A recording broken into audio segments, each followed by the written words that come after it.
Hello students, class 12th maths NCERT chapter 10 vector algebra exercise 10.1 solution. तो बेटा हमने previous lecture में introduction किया था किसका 10.1 एक्सरसाइज का, जिसके अंदर हमने बहुत ही अच्छे अच्छे टॉपिक किए थे। हमने इससे पहले बच्चों दो इंट्रोडक्शन लेक्चर किए थे। उन दोनों ही इंट्रोडक्शन लेक्चर में हमने बेसिक काम किया था वेक्टर अलजेब्रा का। क्या क्या काम किया था बच्चों? हमने वेक्टर्स के बारे में पढ़ा था। जो फिजिकल क्वांटिटीज होती हैं वो कितने टाइप्स की होती है? टू टाइप्स की, स्केलर और वेक्टर। क्लियर है? सेम उसके बाद हमने रिप्रेजेंटेशन ऑफ वेक्टर पढ़ा, देन उसके बाद पोजीशन वेक्टर पढ़ा। और बेटा direction cosines and direction ratios के बारे में हमने पढ़ा। जो डायरेक्शन कोसाइंस हमारे क्या थे, स्टैंडर्ड फॉर्म हमने क्या दी थी उनको बच्चों, एल एम और एन दे दी थी। और डायरेक्शन रेशोज क्या थी बच्चों, ए बी और सी थी। क्लियर है? उसके बाद हमने टाइप्स ऑफ वेक्टर्स पढ़े थे। देन लास्ट में जो टॉपिक था हमारा वो था कंसेप्ट ऑफ फ्री वेक्टर्स। तो बेटा ये सारा काम हमने कर लिया था इंट्रोडक्शन लेक्चर में। तो आज वही काम जो हमने काम अब तक किया उसी का यूज करते हुए 10.1 एक्सरसाइज को सोल्व करने वाले हैं, कुछ न्यू नहीं पढ़ने वाले। ठीक है? तो बेटा अगर तुमने इंट्रोडक्शन लेक्चर अच्छे से किया है तो पहले लेक्चर नहीं देखना है, 10.1 का सॉल्यूशंस का लेक्चर तुमने नहीं देखना है। पहले खुद से ट्राई करने हैं क्वेश्चंस, उसके बाद लेक्चर पे आना है, खुद से ट्राई करके फिर लेक्चर को देखना कि तुमने कहाँ गलती किया और कहाँ नहीं। क्लियर बच्चों? और बेटा कमेंट जरूर करनी है। कुछ बच्चों ने बहुत अच्छी अच्छी कमेंट कर रखी कि सर हमें लेक्चर अच्छी तरह प्रॉपर वे से क्लियर है। मैं तो 70% 80% कह रहा था, कुछ बच्चों ने भेजा है बच्चों कि हमें पूरा 100% लेक्चर क्लियर है। ठीक है? तो अच्छी बात है बेटा, लेक्चर क्लियर है तो तुम्हें, क्योंकि 3D में बेटा सारी चीजें समझना इतना आसान नहीं होता। जिसका कैचिंग पावर ज्यादा होती है या 3D में विजुअलाइजेशन पावर ज्यादा है वही बच्चा कर पाता है ऐसे कामों को। ठीक है? तो फर्स्ट क्वेश्चन देखते हैं बच्चों क्या है 10.1 एक्सरसाइज का। Represent graphically a displacement of 40 kilometre comma 30 degree east of north. ऐसा क्वेश्चन मैंने पहले भी करवाया था। क्या दे रखा बच्चों? रिप्रेजेंट। मैं लिख देता हूं स्टेटमेंट, कोई ज्यादा बड़ी नहीं है। ऐसे क्वेश्चंस बेटा 1 या 2 मार्क्स में जरूर पूछे जाते हैं, तो ये नहीं है कि इनको छोड़ दो कहीं। Represent graphically a displacement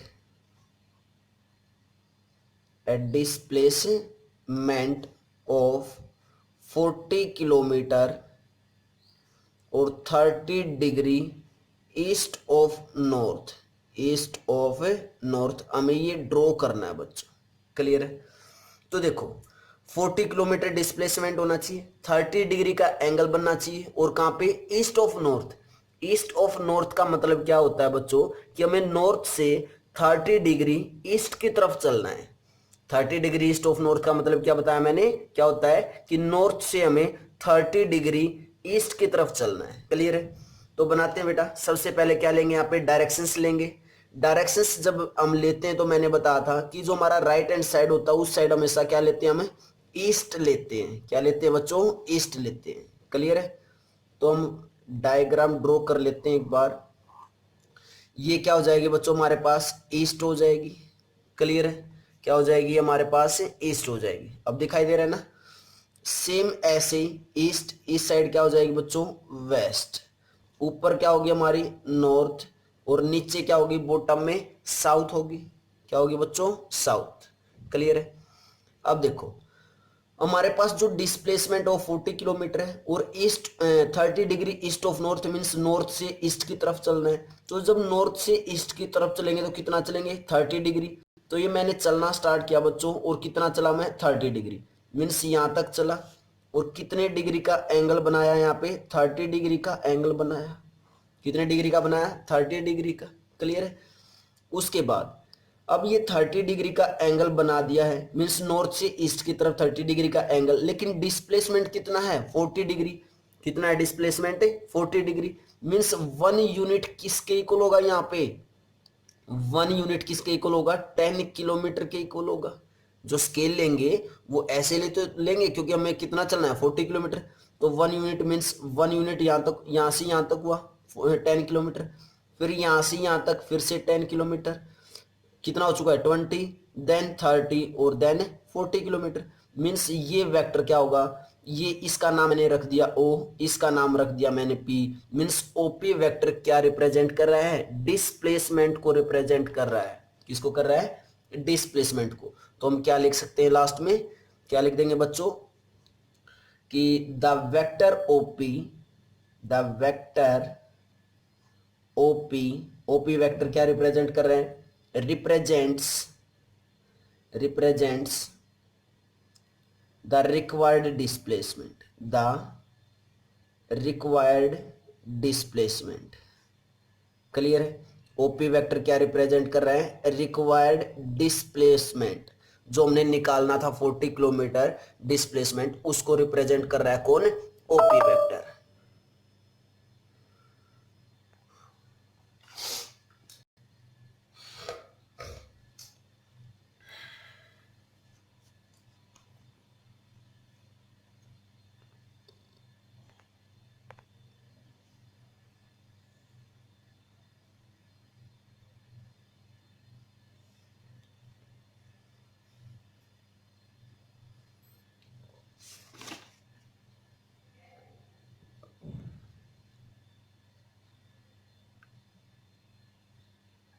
second question करते हैं बेटा। इसके बाद सेकंड क्वेश्चन, एक्चुअली हमने सेकंड क्वेश्चन बेटा इंट्रोडक्शन के लेक्चर्स के अंदर कर चुके हैं, तो हम इस सेकंड क्वेश्चन की जगह सेकंड एग्जांपल कर लेते हैं, ताकि तुम्हें एग्जांपल्स में भी कोई भी दिक्कतें ना आए।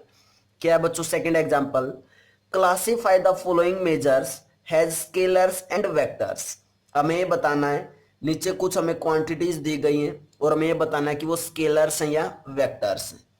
सेकंड का फर्स्ट पार्ट में हमें क्या दिया, 5 सेकंड, क्या दिया बच्चों में, 5 सेकंड्स। सेकंड पार्ट क्या दिया हमें, 1000 सेंटीमीटर क्यूब। उसके बाद थर्ड पार्ट में हमें क्या दिया बच्चों, 10 यूनिट, 10 न्यूटन दिया। क्लियर है। उसके बाद फोर्थ पार्ट में हमें क्या दिया, 30 किलोमीटर पर आवर। और उसके बाद फिफ्थ पार्ट में हमें क्या दिया बच्चों, 10 ग्राम पर सेंटीमीटर क्यूब, 10 ग्राम पर सेंटीमीटर क्यूब। सिक्स्थ पार्ट में दिया होगा बच्चों 20 मीटर पर second towards north, towards north direction भी दे रखी साथ में। क्लियर है। हमें क्या बताना है, स्केलर है या वेक्टर है, चेक करना है बच्चों। तो देखो 5 सेकंड्स क्या है, सेकंड्स क्या है, टाइम है। क्या टाइम में कोई डायरेक्शन होती है, नहीं। कभी हम ये नहीं बोलते कि टाइम इधर का या उधर का। इट मीन्स टाइम है तो क्या हो चुका है, ये स्केलर हो चुका है। ओनली क्या है इसके अंदर, मैग्नीट्यूड है। क्लियर है। सेम ऐसे ही 1000 सेंटीमीटर क्यूब क्या रिप्रेजेंट कर रहा है बच्चों, वॉल्यूम। और वॉल्यूम क्या होता है हमारा, स्केलर होता है। साथ के साथ लिख लेना, यहाँ पे मैंने क्या बताया, टाइम बताया क्योंकि सेकंड है। यहाँ पे सेंटीमीटर क्यूब था तो क्या बच्चों, वॉल्यूम है। और वॉल्यूम क्या होता है, स्केलर होता है। उसके बाद 10 न्यूटन। न्यूटन किसकी एसआई यूनिट है, फोर्स की है। और फोर्स क्या होता है बच्चों, बेस्ट एग्जांपल बताता मैंने किसका, वेक्टर का। तो न्यूटन क्या होती है, फोर्स की एसआई यूनिट। और फोर्स की एसआई यूनिट होती है तो क्या होता है, फोर्स क्या होता है, वेक्टर क्वांटिटी होती है। क्या होती है बच्चों, वेक्टर क्वांटिटी। तो यहाँ पे हम क्या लिख लेंगे, छोटा सा फोर्स लिख लेंगे याद रखने के लिए। क्लियर है। उसके बाद 30 किलोमीटर पर आवर, क्या बच्चों ये स्पीड है, क्या ये स्पीड है। और स्पीड क्या होती है, स्केलर क्वांटिटी होती है हमारी। क्लियर है। उसके बाद 10 ग्राम पर सेंटीमीटर क्यूब, क्या बच्चों ये डेंसिटी, क्या है ये डेंसिटी है। और डेंसिटी मैंने क्या बताई थी, एक स्केलर क्वांटिटी होती है। क्या होती है बच्चों, डेंसिटी स्केलर क्वांटिटी। उसके बाद देखो, अगर मैं ओनली 20 मीटर पर सेकंड लिख देता तो यहां से हम ये नहीं पता लगा पाते बच्चों कि ये स्पीड है या वेलोसिटी है, या फिर वेलोसिटी है। अगर स्पीड होती तो क्या होती, स्केलर क्वांटिटी। वेलोसिटी होती तो क्या होती बच्चों, वेक्टर क्वांटिटी। लेकिन साथ में क्या बोल रखा है, towards north, means direction they the. Direction they the, it means क्या, ये वेलोसिटी। और वेलोसिटी तो क्या हो जाएगी, वेक्टर क्वांटिटी हो जाएगी। क्या हो जाएगी बच्चों, वेक्टर हो जाएगी। क्लियर बेटा, बहुत ही इजी है, मुश्किल कुछ भी नहीं है, क्योंकि हमने इंट्रोडक्शन लेक्चर में ये सारी चीजें कर चुके हैं बेटा, इसलिए हमें ये एक्सरसाइज बहुत ही इजी लगेगी। और बेटा एक्सरसाइज को स्किप नहीं करना है, क्योंकि इस एक्सरसाइज से 2 मार्क्स का या 1 मार्क्स का जरूर पूछ लिया जाता है, 1 मार्क्स वाले क्वेश्चंस में यहां से जरूर पूछा जाता है। क्लियर बच्चों? नेक्स्ट क्वेश्चन करते हैं, question number 3। Before that pause the video, note it down. Third question में क्या है बच्चों? Question number 3, classify the following has scalar and vector quantities. हमें सेम क्या बताना है, नीचे स्केलर या वेक्टर है। फर्स्ट पार्ट क्या हमारा, टाइम पीरियड। फर्स्ट इज क्या है बच्चों, टाइम पीरियड, तो हमें बताना कि टाइम पीरियड वेक्टर या स्केलर है। सेकंड क्या है, डिस्टेंस। सेकंड क्या हमारे पास है, डिस्टेंस। थर्ड क्या बच्चों, फोर्स। थर्ड क्या है, फोर्स। उसके बाद फोर्थ हमें क्या दिया गया बच्चों, वेलोसिटी। वेलोसिटी चेक करना है कि वेक्टर या स्केलर है। उसके बाद फिफ्थ क्या है, वर्क डन। हमें वर्क डन भी बताना है, स्केलर या वेक्टर। क्लियर है, बता सकते हैं, इजी है। टाइम क्या होता है, स्केलर क्वांटिटी, तो स्केलर है। डिस्टेंस क्या होता है बच्चों, स्केलर क्वांटिटी, तो ये भी क्या है, स्केलर है। फोर्स क्या होती है, वेक्टर क्वांटिटी। क्लियर है, तो फोर्स क्या हो जाएगा हमारा, वेक्टर। वेलोसिटी भी क्या होती है बच्चों, वेक्टर होती है। वर्क डन क्या होता है, स्केलर होता है। इजी है, कुछ भी नहीं है, ठीक है। नेक्स्ट क्वेश्चन करते हैं, question number 4। Before that pose the video, note it down. Question number 4 क्या है बच्चों, in figure 10.6 S square identify the following vectors. Means हमें गिवन एक स्क्वायर दे रखा है, इसमें हमें आइडेंटिफाई करना है कि कौन सा वेक्टर है और कौन सा स्केलर है। क्लियर है, सॉरी, मींस वेक्टर्स दिए गए हैं और हमें ये पता करना है कि कौन से को इनिशियल वेक्टर्स हैं, कौन से इक्वल हैं या फिर कौन से collinear but not equal. Means options क्या क्या दिए गए हमें, को इनिशियल। सबसे पहले हमें को इनिशियल वेक्टर्स बताने हैं कौन कौन से हैं। देन उसके बाद हमें सेकंड में क्या बताने बच्चों, इक्वल बताने कि कौन कौन से इक्वल वेक्टर्स हैं। क्लियर है, और थर्ड क्या बच्चों हमारे पास, कोलिनियर। क्या है, कोलिनियर, मीन्स वो वेक्टर्स जो कोलिनियर हो but not equal. Not equal means collinear हो लेकिन इक्वल ना हो, ये बताना हमें। क्लियर है, करवा चुका हूं बेटा। को इनिशियल वेक्टर, को इनिशियल वेक्टर कौन से होते हैं, जिनका सेम इनिशियल पॉइंट हो। तो चेक करो, जिस चीज का सेम इनिशियल पॉइंट हो, किस किस का है, ए वेक्टर का और डी वेक्टर का क्या है, सेम इनिशियल पॉइंट है। तो हमारे पास यहाँ पे आंसर क्या आ जाएगा बच्चों, क्या आ जाएगा, ए वेक्टर एंड डी वेक्टर, इन दोनों का क्या है बच्चों, इनिशियल पॉइंट सेम है। क्लियर है, उसके बाद इक्वल वेक्टर्स। इक्वल वेक्टर्स कौन से होते थे, same magnitude and same direction वाले। चेक करो, जिसके सेम मैग्नीट्यूड और सेम डायरेक्शन हो, मीन्स डायरेक्शन भी सेम हो और साथ में मैग्नीट्यूड भी क्या है बच्चों, सेम आए। तो चेक करो बेटा, सेम मैग्नीट्यूड और सेम डायरेक्शन। देखो एक ही डायरेक्शन इस साइड है लेकिन सी की डायरेक्शन इस साइड है, ये नहीं होंगे ए और सी। लेकिन बी की डायरेक्शन नीचे की तरफ है, डी की डायरेक्शन भी नीचे की तरफ है, तो इट मीन्स कौन सा होगा इसमें, B vector and D vector. Clear है बच्चों। थर्ड पार्ट में हमें क्या बताना है, collinear but not equal, means collinear तो हो लेकिन इक्वल ना हो। कोलिनियर कौन से होते थे, जो पैरेलल वेक्टर्स होते थे। कौन से होते थे बच्चों, जो पैरेलल वेक्टर्स होते थे वो कौन से होते थे, कोलिनियर होते थे। तो पैरेलल कौन कौन से इसके अंदर देखो, पैरेलल और इक्वल नहीं होने चाहिए। मींस या तो इक्वल नहीं होने का मतलब क्या है, या तो मैग्नीट्यूड सेम ना हो या फिर डायरेक्शन सेम ना हो। तो देखो ए और सी को देखो, ए और सी दोनों ही क्या है, क्या दोनों ही बच्चों पैरेलल है, मींस कोलिनियर है, लेकिन इक्वल नहीं है। क्यों, क्योंकि इनकी डायरेक्शन क्या अलग अलग है। दोनों की ए की तरफ की साइड है, ईस्ट की तरफ है, और सी की डायरेक्शन की साइड है, वेस्ट की तरफ है। तो इसमें आंसर क्या हो जाएगा बच्चों हमारा, ए और सी वेक्टर। बी और डी क्यों नहीं हुआ, क्योंकि बेटा देखो दोनों ही पैरेलल भी हैं और दोनों की डायरेक्शन सेम है, मींस इक्वल भी है, लेकिन हमें कैसे चाहिए, नॉट इक्वल। इसलिए इसका आंसर क्या हो जाएगा, वेक्टर्स। प्रॉपर अगर वे से लिखे तो कैसे लिखेंगे, vectors A vector and C vector are collinear but not equal. ये दो ऐसे वेक्टर हैं जो कोलिनियर तो हैं बट इक्वल नहीं है। क्लियर बच्चों, बस यही काम करना था हमने। इंट्रोडक्शन से लेक्चर में इतने अच्छे से काम किया है बच्चों कि यहाँ पे टाइम लग ही नहीं रहा। क्लियर है, तो बच्चों बहुत ही अच्छी बात है कि हमने इंट्रोडक्शन से लेक्चर इतने अच्छे से किया है। उसके बाद फिफ्थ क्वेश्चन करते हैं, क्या देखते हैं बच्चों फिफ्थ क्वेश्चन में, answer the following as true और फॉल्स। हमें ट्रू और फॉल्स बताने की कौन सा ठीक है और कौन सा गलत है।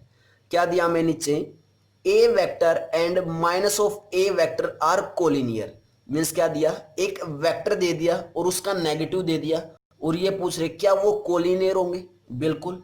देखो बेटा, अगर मैं एग्जांपल लूं फिफ्थ का फर्स्ट पार्ट का, देखो एक ए वेक्टर ये है, मान लेते हैं क्या है, ए वेक्टर है, ये क्या है, एक ए वेक्टर है, तो इसका नेगेटिव ऑफ ए वेक्टर क्या होगा, ऐसे ही तो होगा, ऐसे ही तो होगा बच्चों, minus negative of A vector ऐसे ही होगा। मीन्स डायरेक्शन अगर ईस्ट की तरफ थी तो हमने किस तरफ कर दी, वेस्ट की तरफ कर दी। और कोलिनियर वेक्टर कौन से होते हैं, जो पैरेलल हो। तो क्या ये दोनों वेक्टर्स पैरेलल नहीं है, बिल्कुल पैरेलल है। इट मीन्स फर्स्ट का जो आंसर होगा वो क्या हो जाएगा, ट्रू हो जाएगा।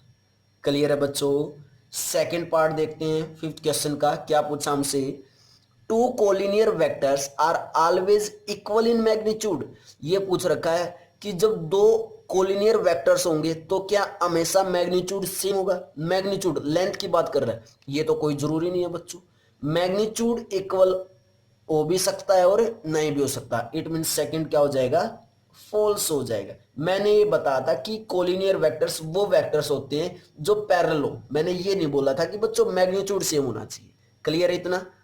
थर्ड पार्ट देखते हैं बेटा, क्या बोला थर्ड पार्ट में,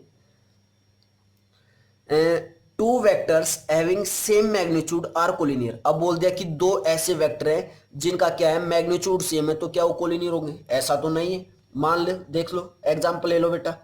मैंने मतलब एक वेक्टर ले लिया और उसका जो ए वेक्टर ये है, क्लियर है, टू वेक्टर्स है same magnitude, means magnitude same होना चाहिए। और एक वेक्टर ये दे दिया, दोनों का मैग्नीट्यूड क्या है, ए और बी वेक्टर का मैग्नीट्यूड क्या है, सेम है। क्या ये कोलिनियर है, कोलिनियर कब होते हैं, जब दोनों पैरेलल होते हैं। क्या ये दोनों पैरेलल है, नहीं है, तो इट मीन्स थर्ड ऑप्शन क्या हो जाएगा, फॉल्स हो जाएगा। वैसे हमें स्टेटमेंट को समझना है, पढ़ना है अच्छे वे से, प्रॉपर वे से। फोर्थ पार्ट देखते हैं, last part of this exercise, two collinear vectors having the same magnitude are equal. ये बोल रखा है कि दो कोलिनियर वेक्टर्स का मैग्नीट्यूड सेम है तो क्या वो इक्वल हो जाएंगे। दो कोलिनियर वेक्टर्स का मैग्नीट्यूड सेम है तो क्या वो इक्वल हो जाएंगे। कैसे हो जाएंगे बेटा, इन दोनों वेक्टर्स का मैग्नीट्यूड सेम है तो क्या ये इक्वल है। इक्वल कब होते हैं, जब डायरेक्शन सेम होती, मैग्नीट्यूड भी सेम होती। इसकी डायरेक्शन किस साइड है, ऊपर की तरफ है, और इसकी डायरेक्शन ईस्ट की तरफ है। क्लियर बच्चों। देखो चेक कर लो बेटा, एक वेक्टर मैंने ये लिया ए वेक्टर, क्लियर है, मैग्नीट्यूड सेम बोला है ना, और एक वेक्टर मैंने ये ले लिया, क्लियर है, बी वेक्टर मैंने ये ले लिया। दोनों ही वेक्टर्स का क्या है, मैग्नीट्यूड तो क्या है बच्चों, सेम है। दोनों ही वेक्टर्स का मैग्नीट्यूड तो क्या बच्चों, सेम है। क्या डायरेक्शन इक्वल है, जब मैग्नीट्यूड और डायरेक्शन इक्वल होती तभी तो क्या कहलाती है, ये इक्वल कहलाती। तो इट मींस क्या होगा, ये फॉल्स हो गया, इक्वल वेक्टर नहीं है, मैग्नीट्यूड सेम है, कोलिनियर भी है। क्लियर बेटा। तो ये हमारे पास एक्सरसाइज 10.1 का बेटा सॉल्यूशन था, जो बहुत ही इजी एक्सरसाइज है, कुछ भी नहीं है। अगर इंट्रोडक्शन लेक्चर तुमने अच्छे से किया है बेटा तो ये एक्सरसाइज तो देखो तुम्हारे सामने कुछ भी नहीं होगी। क्लियर है। तुम भी सोच रहे होगे कि सर आपने 10.1 एक्सरसाइज के इंट्रोडक्शन में तो इतना पता नहीं कितना बारी भरकम काम करवाया, लेकिन 10.1 एक्सरसाइज तो बहुत इजी थी। वो इसलिए इजी लगी बेटा क्योंकि हमने वो इंट्रोडक्शन लेक्चर को इतना डीप पढ़ चुके हैं। क्लियर है। और वो इंट्रोडक्शन लेक्चर जो हमने किया बेटा उसका यूज आगे भी होगा, बहुत सारी जगह यूज होगा। तो ये मत सोचना कि एक्सरसाइज के लिए इंट्रोडक्शन लेक्चर्स को स्किप कर दे। इंट्रोडक्शन लेक्चर बेटा एक्सरसाइज से भी इंपॉर्टेंट होता है। ठीक है। तो बेटा कमेंट जरूर करना लेक्चर्स के बारे में कि तुम्हें कितनी ये एक्सरसाइज इजी लगी है, क्योंकि यहाँ से 1 या 2 मार्क्स का क्वेश्चन जरूर पूछ ले जाते हैं। कभी यही पूछ लिया जाता है कि वेक्टर होगा या स्केलर होगा, देन उसके बाद ये भी पूछ लिया जाता है कि कोइनिशियल वेक्टर है, इक्वल है या कोलिनियर है, या फिर जो हमारा फर्स्ट क्वेश्चन था जो हमें रिप्रेजेंट करना था 40 kilometre 30 degree east of north. Clear बेटा। तो बेटा 10.2 एक्सरसाइज का इंट्रोडक्शन लेक्चर करते हैं। Before that pause the video, note it down.